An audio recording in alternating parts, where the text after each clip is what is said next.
필수 의료 지원 대책이 하나로 의료사고에 대한 처벌을 완화하는 방안이 정부에 이어서 국회에서도 추진되고 있습니다. 의료진의 부담을 줄이는 대신 국가가 더 책임지도록 하겠다는 취지인데 환자 단체들은 여전히 우려를 나타내고 있습니다. 김평정 기자입니다. 필수 의료 분야인 소아청소년과 기피 현상의 주된 이유로 의료계는 지난 2018년 발생한 이도목동병원의 신생아 중환자실 집단 사망 사고를 꼽습니다. 당시 의료진 과실이 원인으로 지목되며 담당 교수 등이 구속된 이후 젊은 의사들의 기피 현상이 더 확산했다는 것입니다.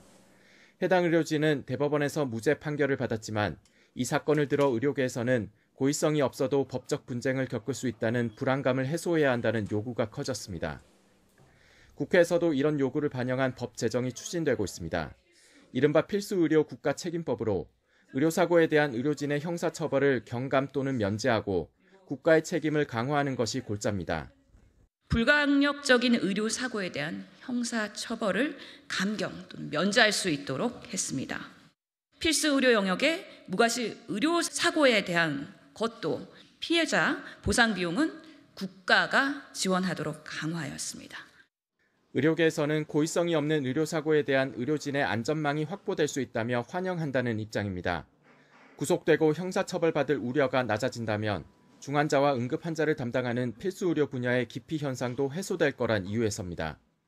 좋지 않은 결과가 발생했다는 이유만으로 선의의 진료를 하는 의료인에 대해 책임 소재를 추궁하고 법적 분쟁, 형사처벌 등이 뒤따르는 것은 의사들에게 엄청난 부담으로 작용할 수밖에 없으며 그러나 환자 단체들은 의료사고의 원인을 환자가 입증하기 여전히 어려운 상태에서 의료진에 대한 형사처벌 완화는 일종의 특혜라는 입장입니다. 앞서 정부도 비슷한 내용의 의료사고 처리 특례를 추진한다고 발표했을 때 환자 단체는 의료진이 의료사고를 설명하고 입증하도록 의무화하는 법이 먼저 추진돼야 한다고 주장했습니다. 일각에서는 형사처벌이 완화되면 의료사고가 더 늘어날 수도 있다는 주장도 나오는 만큼 법안에 대한 찬반 논란은 계속될 것으로 보입니다. YTN 김평정입니다.